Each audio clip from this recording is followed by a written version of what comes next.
Hello and welcome everyone. Look who I have with me here, the wonderful and great Trina Phoenix. Ryder stopped by. Thought I was in the area and zoom on by. See what's going Just on. in the area, calls on the phone. Hey, what are you doing? Just got off work, Ryder. He's like, well, I'm in Phoenix. I was like, really? Oh, well, come on over. Here he is. Hi. I'm so excited I got to meet him finally. It's like 3 years of friendship and we finally get to meet. I know, it's amazing. You have some amazing things here. Oh my Thank gosh. you. I could spend all day. I could probably spend a week here. It would be fun. It would be fun. Yeah, Yes. reading through all of your books, that mainly P. Hall book. Yeah. Incredible It's stuff wonderful. in there. The Secret Teachings of All Ages, but the big book. I've been showing Ryder the big book. Big Daddy book. It's That's right. it's a big book. Probably the biggest book I've ever seen. Right? It's a big book. Yeah. Yeah, so I had Paul Knight on the other day, and we were talking about Jesus and the Jesus fish and how Jesus might be the god of the sea. And then that's relating to like the age of Aquarius and all of these fish gods and gods of the sea, the water bearers, Yes. and Enki, the water bearer, and how that relates to ancient mythology and ancient texts, the Sumerian gods and all that. Do you have any thoughts on what you think that the Jesus fish represents for you?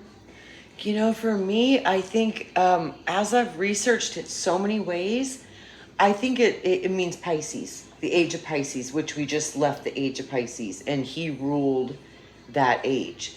They wrote the script, and he was the leader for this whole, what's it been, 2,000 years?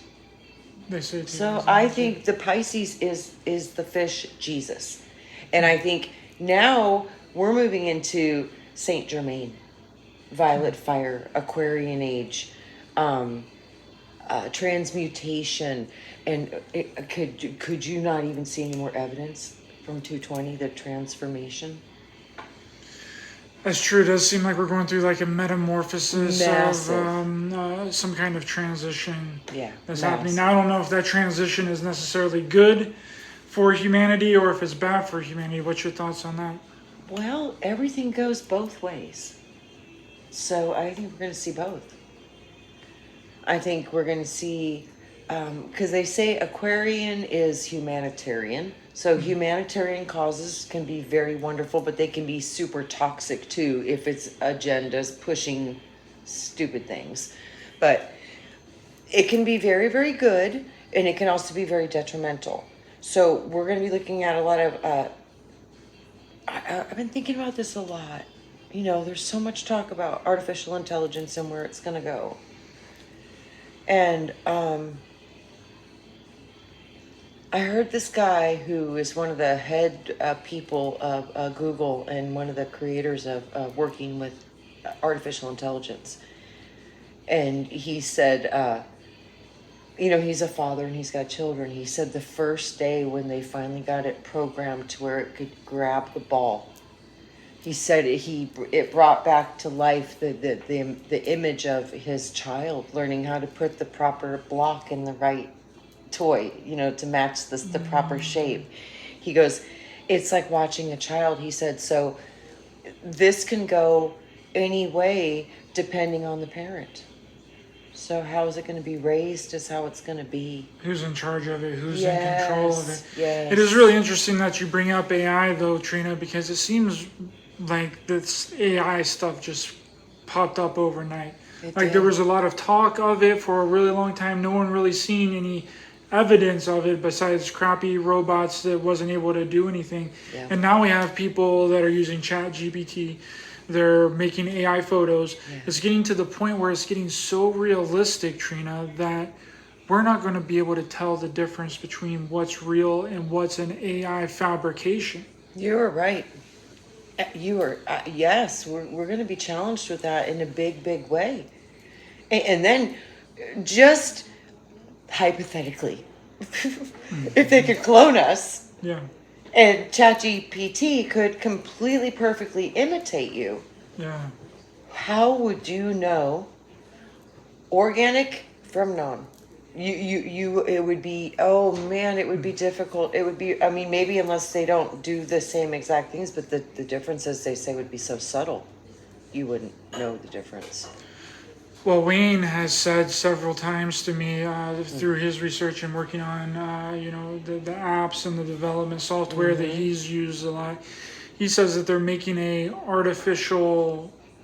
basically like an artificial clone of us in like a digital space, and all of our stuff is being tracked online. It's all going to like a central database of things, and it's really interesting, Trina. If you read through TikTok's terms and conditions, right, it tells you that they're literally tracking everything. They're tracking the keystrokes on your phone. They're tracking like, and keystrokes means the pattern in which you type. You're right. Right. You're right. So they're nailing down hard on that, and I'm just really, I know everyone's kind of scared about it, and they've been talking, but we've fallen for it. Like everyone's using it. Everyone's using the AI generated photos. They're talking to ChatGPT. So it's it's like whenever they're like, oh yeah, well, I'll never do anything AI. I'll never let artificial intelligence take over. But whenever it comes out, I'm going to be using it. You know what I mean? It's a double standard. That's what I mean. We love this. Look at this. We can do this. This is brilliant. It's amazing. Technology is so. It can be. The concept of could we turn Satan into love? Yeah. Could we do it? Could we do it? Could we raise it to where it could be the greatest teacher of how to live in harmony? It could be the greatest teacher. Like it said in the beginning that God sent the angels to guide us and teach us and protect us, but then they went bad and went rogue and taught us a whole bunch of things I guess they weren't supposed to teach us. It's kind of the same thing. What if this is the next opportunity, but instead of going rogue, this time it actually teaches us to be really powerful, loving, cooperative humanity. And then I know we would expand throughout the universe, whatever that means. I know we would, because our consciousness would be in alignment with that, because this is kind of like a prison planet. I mean, there's hell on earth here. It's a shit show. I was talking to somebody about this, and I want to get your thoughts and opinions on it, because you know me, you know that I believe that the Bible is metaphoric, allegorical, and it's symbolic, right? And I was researching a lot of these cults and going back through the Waco incident and David Koresh, and going through the Heaven's Gate cult and all that.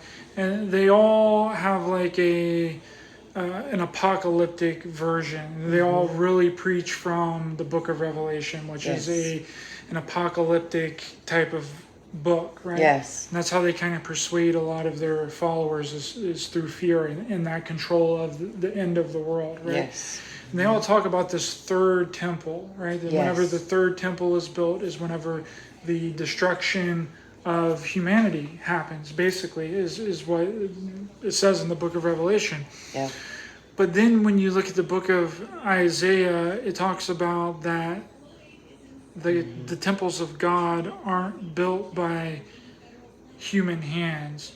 They're in front of you, they're behind your eyes and in front of your ears, right? So the temples of God are the temples in your head, right? So the third temple of God isn't a physical temple, it's a new human. It's a human 2.0. That's what I think. That's what I've thought for a long time. I think I resonate with that a lot. Yeah, and it makes think about it right now. We're having a transfer of the species. That's it. Yeah. That's it. And the genetic engineering, genetic manipulation. Yeah, because we're all affected no matter what. Yep. No matter to what. There's to some degree. To some degree. The degrees vary greatly. Yeah. But to some degree. Yeah. Yeah. And then when that new version of human beings, that new version 2.0, would be like all of the older versions dying off, because there's a new version that's coming into power per se, right? In Yeah, quotes. well, I think Or- that so that could be the end of the world for the majority of a lot of people, right? yes, and I think they've done this before. I think we've seen, we've changed as a species. Like, we've lost a lot of our telepathic abilities, we've lost a lot of our nature parts, and part of that does go away when you become more evolved and more, what would you call, proper, whatever. You know, you're not so instinctual. You're not survival mode anymore. We know how to have safe houses and, you know, have running water and toilets, and we're not, you know, so it does change behavior, safety, and that does. But then there was a trade-off for that, because now we've lost our connection to nature. So I think this is where we're going to see that we're going to have this dual thing, where we're going to have two different things happening. You're going to have the ones trying to stay more organic, and the ones that are going to totally embrace the transpersonal. So there's going to be these different groups of consciousness going to evolve in their own separate ways. But I can't shake the feeling that the aliens that we see, so many of them could be future selves of us, and they're all trying to repair their genetics. And they're trying to save their dying race because they've altered genetics. Now they can't procreate, and they can't have, apparently they can't continue the species. So I have a strong suspicion it has to do with these types of transitional windows, and whether or not, how affected your DNA becomes during that transition. Would you really need that though? Right? Would you really need, if you're that advanced of a species like some think that they are, would they not be able to just create a new avatar, transfer their consciousness into that avatar, and then live another life? Like, why? I don't even think that they would even need to reproduce. See, in that way, right? I think that's the key, is that I think you can lose the divine spark part of you. It would take a lot of times, but it's just like we're an image of God, as they say, in the image of God. So if we're all images of God, that means we're pictures, projections. Bell going off. Yeah. The clock. Yeah. As the bells ring. So, you know, as any picture, if you were to copy it and copy and copy and copy, eventually the copy is going to get really distorted, and it's no longer going to be a proper image. Yeah. It won't work. You know what I mean? Yeah. So that could be what we're looking at. Without that creative spark regenerating itself, because it got damaged, somehow got disconnected from the eternal, which gives life and helps it become self-generating. Without that, you become a feeder.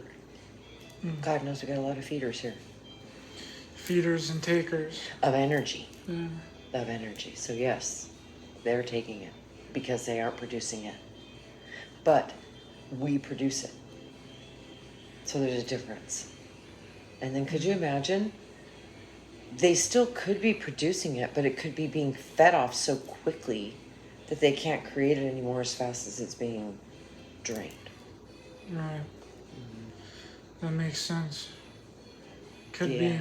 be energy harvesting. Yeah. But then that takes into account, well, are they real physical beings, or are they trans-dimensional, or are they translucent? Are they a consciousness being? Are they a spiritual being? Or do they have the ability to sometimes be both? And it's the way that we perceive them, whether they take on physicality or whether they don't. That is such a great question, because I think 90% of it is what do you perceive? You know, some people can see dead people, some people can't. So some people that can see dead people, wow, could you imagine what they're perceiving? Yeah. You know, what can you perceive? Huge. There's 90% of it right there.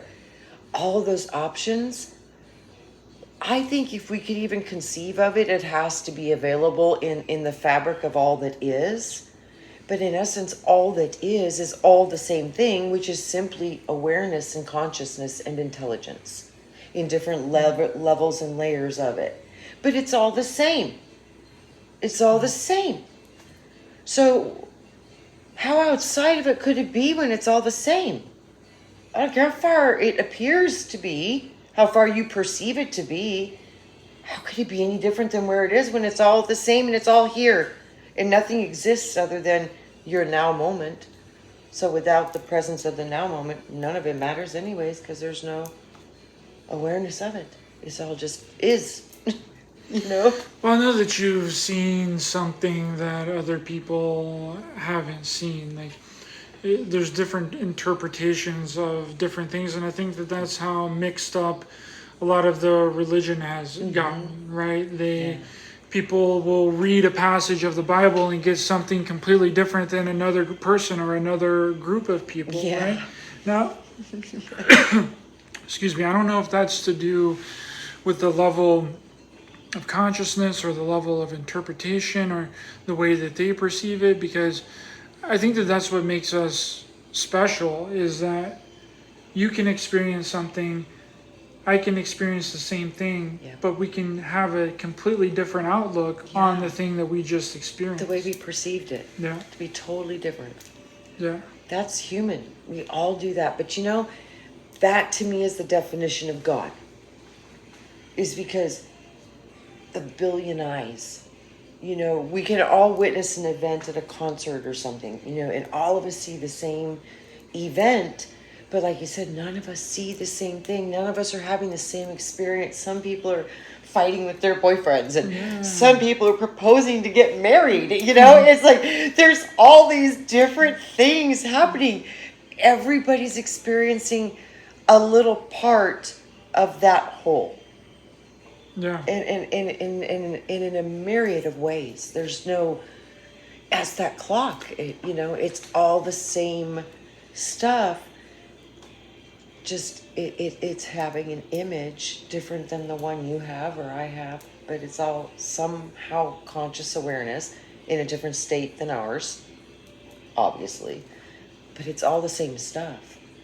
So I think that's the key. When we can figure out it's all the same stuff, then there would stop a lot of the competition and the greed and the shit, because it would be more fun about working with the stuff and creating from the stuff and having fun with the stuff. And that's what we should be embracing. Yeah. But I feel like that there's a force now. Oh, you're right. That's a great word. Whether that is a human force, which I think a lot of it is, I think a lot of it comes down to human greed and other humans doing this to other humans. But I'm not excluding the factor of maybe some kind of other outside force either, because I think it's very probable. But whatever this force is, think it is. It's trying to blanket everything the same, right? They want you to build the same kind of houses, use the exact same kind of materials, follow the exact same kind of laws. Social conditioning. Yes. They want to make everything the same. Yes. All the schools be the same. Yes. There's no individuality. No. Let's just take individuality It's completely just like out Pink of Floyd.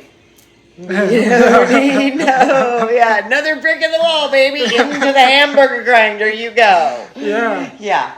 That's that. But I think that's our problem. That's like the biggest issue, is that something out there wants to blanket everything with the exact same rules, the exact same ways of doing things, when that's not in our nature. It's not in our nature to be like that. And instead of embracing our individuality, we're being herded into this blanketed system.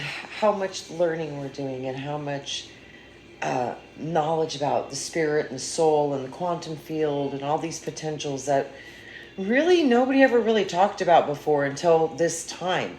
Quantum's so new especially in our awareness. So I think every time we get to these levels, I think they just have to just knock that shit off, because they wouldn't be able to stay in control if they allowed us to flourish and allowed us to stay in a creative, safe place and not be working like slaves, and have time to self-care, contemplate, meditate, and and explore how we all see everything so different.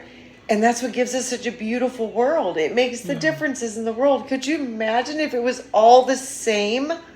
Ooh. Yeah, it would be gross. No, why would you want to be here? It doesn't make any sense, right? I mean, because we get deserts and forests and oceans and rivers and streams, and we have all these choices. But that's the version of some people's utopia, though, right? That's the version. That's what people think that the utopia is going to be: is everyone thinking the same, everyone wearing the same types of things, everyone getting along, and everyone having the same thoughts. I think that would be hell for me. And that is so backwards. Yeah, I was gonna say, I think that would be hell for me, right? Hell for me, because if no, I want people to be unpredictable. Yes. But you can be unpredictable and still be safe. Still be a good person. Correct. It's like, you can do that. I do, but yes, I love free will. I know there's a big debate over whether or not we should even have it. But, oh, God, I think it's the greatest thing ever. Because there's something funny about when we screw up. You could have the saddest 2-year-old having the worst day, just miserable, and all you have to do is pretend like you just fell down, and that 2-year-old cannot help themselves. They will laugh at you. They will think it's funny. Yeah. I don't know what that is about us, but we find humor in our mistakes and in our silly things, and it's sometimes in our physical body feeling pain. And think about, for a 2-year-old to find that so funny, they still understand that this body is not really a big deal. Yeah, it is. It's really interesting. And Richard Dolan, I talked to him at Contact in the Desert, which that video will be released on Tuesday of next week. Mm-hmm. And he calls them extraterrestrials. I'm just going to call them the controllers, right? Cool. Because I don't know if extraterrestrials even exist. I don't either. Right? So I'm just going to call them the controllers, manipulators of the reality, the other, right? He thinks that they are possibly dumbing down our consciousness on purpose because they see the human potential within each and every one of us, and they see, these controllers and these manipulators see that our potential far exceeds theirs. And they have to do everything that they can to keep us down on the totem pole. You're right. I think you're right. I really do. Because I think our potential as man is magical.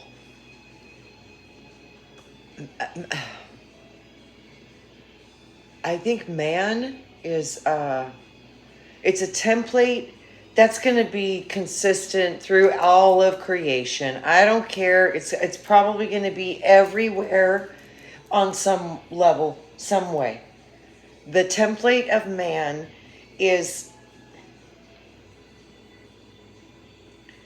it is a powerful thing. I don't even understand the fullness of it, but what they show me is two stars interlocking, and it's masculine feminine polarity in its highest potential. So it has the power to procreate.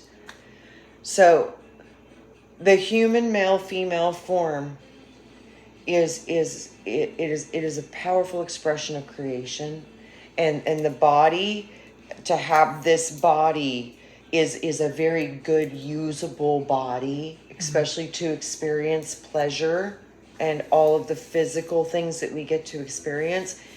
That's very very good in a human body. I mean, unless like you're talking into going into like a squid or an octopus, I don't even think we can comprehend the different of their sensual abilities and capabilities. It bypasses us altogether. So dolphins, very psychic.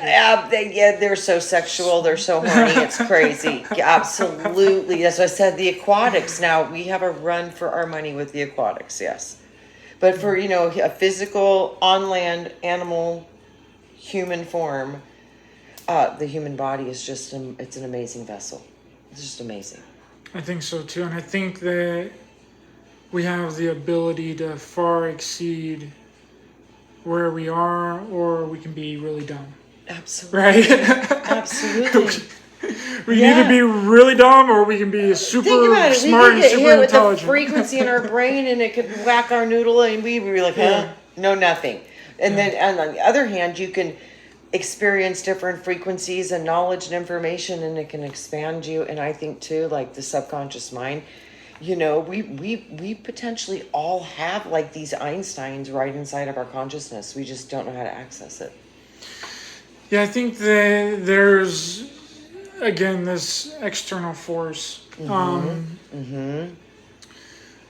I think I've spoken about this a few times, but it bears repeating because I think that it's true.